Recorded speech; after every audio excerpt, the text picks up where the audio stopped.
صباح النور عليكم، كي دايرين؟ لاباس عليكم؟ بخير؟ جمعه مباركه بالصحه والسلامه وباش ما تمنيتو طول العمر ان شاء الله والهنا. المهم ولدي كنت البارح خارجه، جيت ضربوا لي البرد، بيسه مع فايقه، عطيتو العسل والحامض وداكشي. ولكن واحد الفكره انني كنديرها كل مره، كنديرها لوليداتي. دابا خصوصا ولدي ملي كانت عنده 6 شهور كنديرها ليه.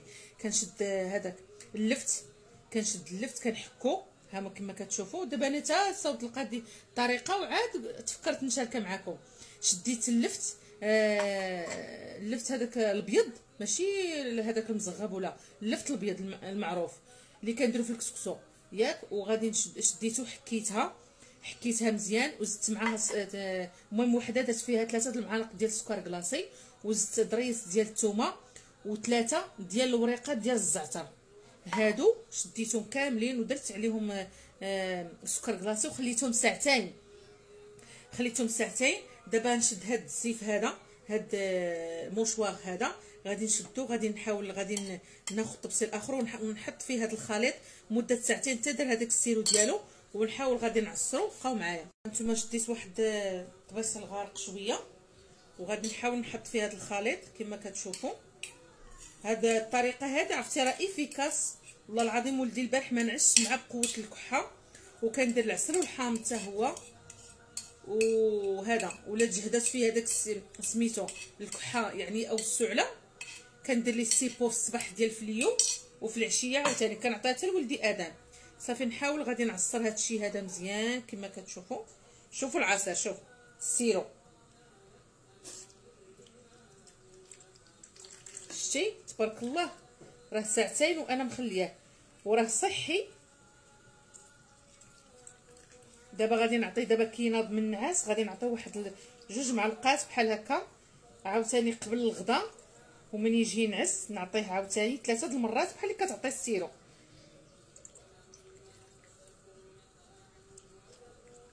وديما يكون عندكم اما العسل ديال الدغموس، المهم الدغموس راه غالي بزاف، وعندكم انا دابا كناخذ العسل اما ديال الليمون واما ديال الكاليبتوس. عندي العسل ديال الكاليبتوس بقى لي شويه، غادي نزيدو معها التخليطه هذه وغادي سميتو ونعطي لولدي.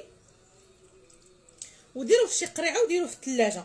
المهم هذا ما يفوت لكمش يومين ولا 3 ايام صافي. ولا بغيتي تعاودوا اليوم جديد صافي. المهم هي هاد الكميه هذه صافي راه كافياني ان شاء الله يولي لاباس. بقاو معايا، ماشي بقاو معايا. شوف هذا اللي كيبقى، اللي بغى ياكلو المذاق ديالو واعر وحق الله العظيم.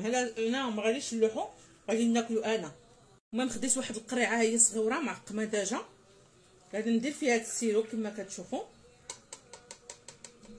ها انت الفيته دات لي هاد الكميه صافي، وغادي نديرو في الثلاجه. دابا غادي نعطيه ان شاء الله. نتمنى الفكره تكون نالت الاعجاب ديالكم، ديروها لوليداتكم، ما تبقاوش تستعملوا اليوم هذوك الدوايات اونتيبيوتيك وهذا انا حيت ولدي الاول هذا عانيت معاه، اما هذا زوزو من 6 شهور وانا صراحه هي الطبيعي الحمد لله. هذا مره كانت سيمانه صحيح وسيمانه مريض، ولكن الحمد لله كل تجربه كتزيد في الراس. المهم نتمنى تكون عجبتكم هذه الفكره. كانوا مواتنا شحال هذه كانوا كيديروها لينا حنا، راه ما كانوش والدينا كيديروا لنا الدوايات وداك الشيء. وثاني حاجه ديما يكون عندكم السيرو السخانه والقويلبات، خصوصا دابا بحال الوليد ديالي دوليازان، دابا القويلبات ضروري ديال الفليو ديال السخانه. المهم شوفوا نتوما شنو كاين، وهادو ديما يكونوا عندكم في الدار. المهم خليت لكم الراحه وجمعه مباركه بالصحه والسلامه. درتو شي كسيكسي ولا مازال؟